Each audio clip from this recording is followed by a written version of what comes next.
They had a zeal for God, and they were the chosen people. But it was not in accordance with knowledge. And what was wrong with their knowledge? Verse 3, not knowing about God's righteousness. They didn't understand how righteous God was, and I pointed that out last night.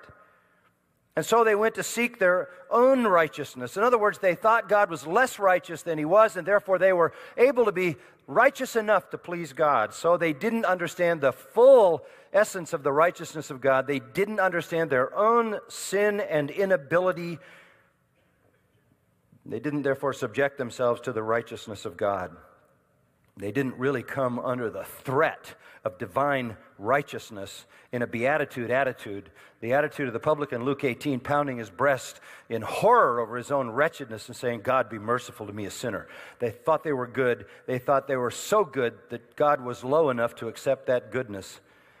They had a warped view of salvation. You understand that? They had a warped view of salvation, a warped view of God's righteousness, essential to understanding salvation, a warped view of their own unrighteousness, thinking that they could attain to salvation by their own effort. They had a misunderstanding of the cross of Christ. They didn't understand that Christ is the end of the law for righteousness, that the only way that we will ever be righteous is through the one who satisfied the law perfectly.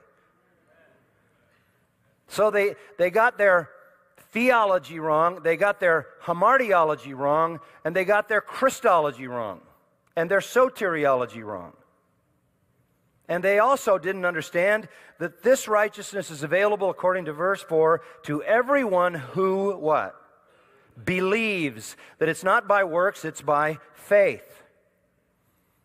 So here is this sad statement by Paul that with all of the revelation that they had, with all the truth that they had concerning the one true and living God, and they were monotheists, they were not saved. Their lostness was so wrenching to the heart of Paul that in the earlier chapter, at the beginning of the 9th chapter, he says, I wish that I myself were accursed, separated from Christ for the sake of my brother and my kinsman according to the flesh. He agonized over the lostness of Israel.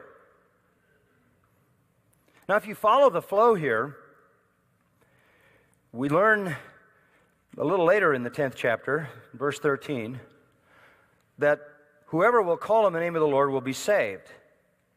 But how then shall they call upon Him in whom they have not believed? And how shall they believe in Him whom they have not heard? And how shall they hear without a preacher? In other words, you can't be saved unless you believe. You can't believe the right thing unless you've heard it. You can't hear it if somebody doesn't tell it to you. And that is why those who preach are so beautiful. How beautiful are the feet of those who bring glad tidings of good things. Because you can't be saved until the message arrives that you must believe. So verse 17, you know the verse. So then, faith comes from hearing, and hearing by the word of Christ.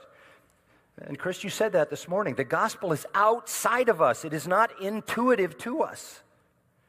It is something we have to hear. And somebody has to be the spokesman for that hearing.